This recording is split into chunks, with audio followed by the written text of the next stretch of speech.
manusia lebih mudah jatuh dalam kesombongan. Asyur yang dimintai tolong oleh Allah untuk menghukum bangsa Israel malah serakah, malah punya niat yang lain, malah menjadi kejam dan bengis. Pada akhirnya sebuah rahmat yang diterima oleh manusia, kalau manusia tidak bisa menjalaninya dengan bertanggung jawab, semuanya akan diambil daripadanya.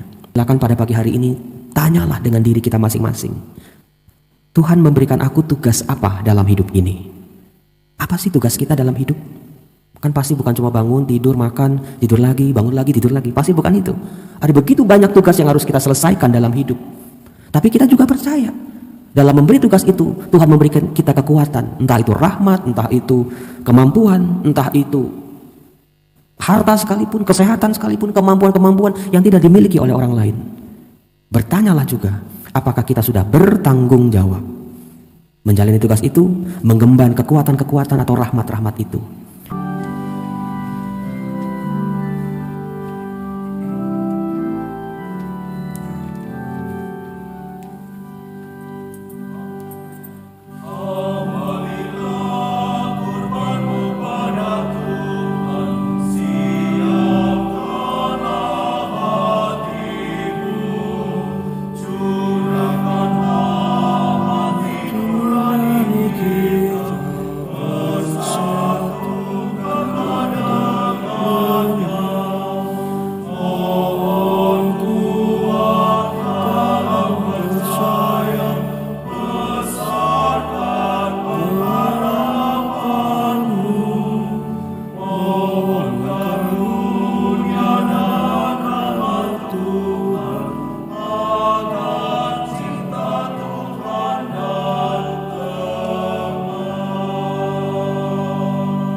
Tuhan bersabda, jangan mendekat, tanggalkanlah kasutmu, sebab tempat di mana engkau berdiri itu tanah kudus.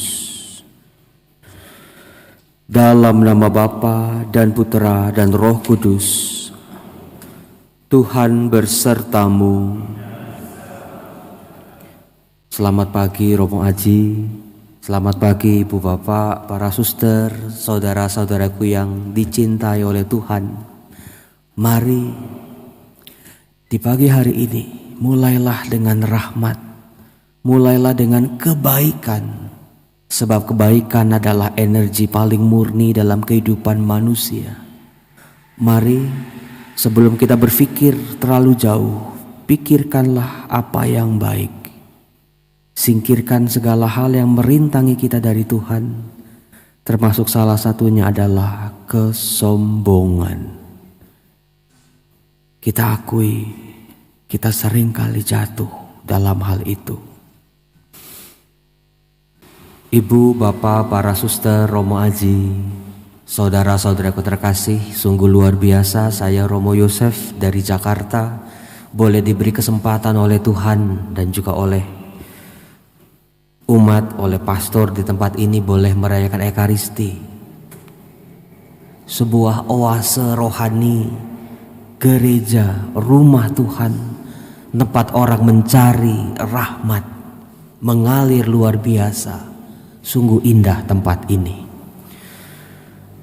Dalam bacaan Injil dari Injil Matius, ada satu hal yang diangkat oleh Tuhan, yaitu soal misteri Allah. Siapa yang bisa mengenal jalan-jalan Allah? Siapa yang bisa menebak kehidupan kita di dunia ini? Semuanya bisa cepat sekali berubah. Semuanya bisa cepat sekali jatuh bangunnya. Bagi Allah sungguh tidak mudah untuk mengasihi manusia sebetulnya. Serba salah.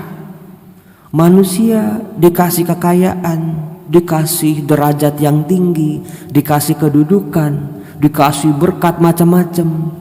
Jatuh-jatuhnya jadi sombong.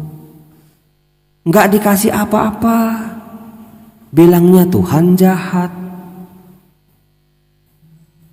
Banyak sekali kita manusia, kita terlalu angkuh untuk membiarkan diri kita dikuasai oleh yang namanya misteri Allah.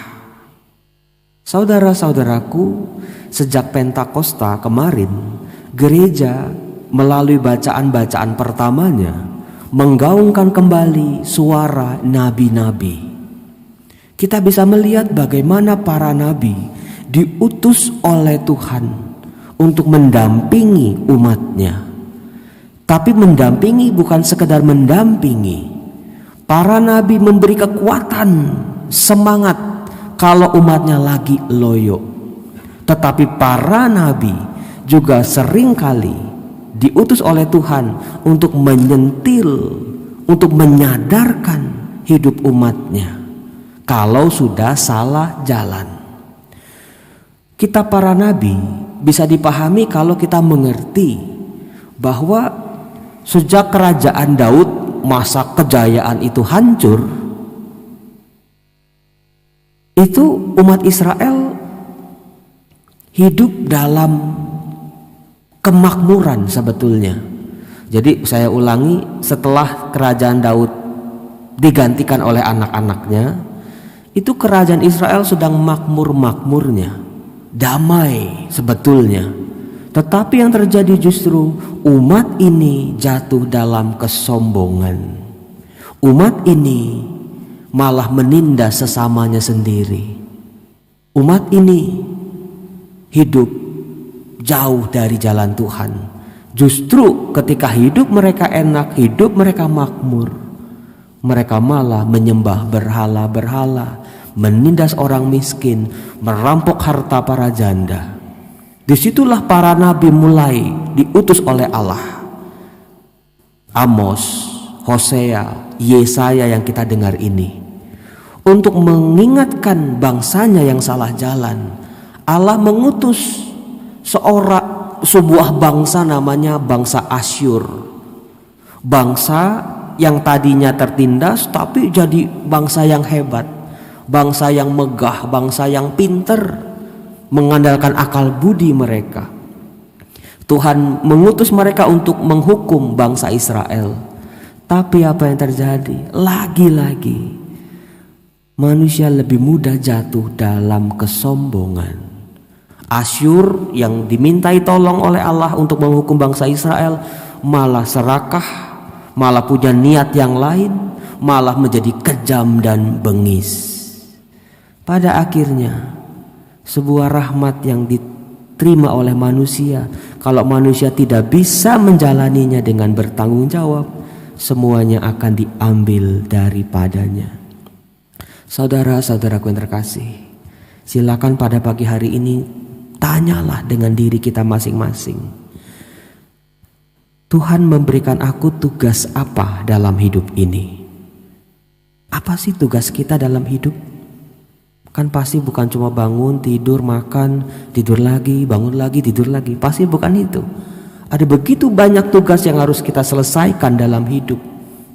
Tapi kita juga percaya dalam memberi tugas itu, Tuhan memberikan kita kekuatan. Entah itu rahmat, entah itu kemampuan, entah itu harta sekalipun, kesehatan sekalipun, kemampuan-kemampuan yang tidak dimiliki oleh orang lain.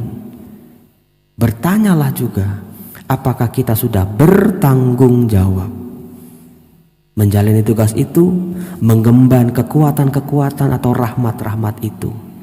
Mari saudara-saudaraku, di pagi hari ini kita syukuri Tuhan, terima kasih buat rahmat yang Kau beri. Aku punya karena karunia-Mu, aku bisa karena kebaikan-Mu. Kembalikan semuanya demi kemuliaan Tuhan. Amin. Marilah menyatakan misteri iman kita. Wafat-Mu Tuhan kami wartakan, kebangkitan-Mu kami muliakan, hingga Engkau datang. Tuhan bersamamu. Semoga seluruh hidup kita dilindungi, dikuatkan oleh kuasa kasih Allah, dalam nama Bapa dan Putera dan Roh Kudus. Saudara-saudaraku terkasih, dengan ini perayaan Ekaristi sudah selesai. Pergilah dalam kasih Tuhan.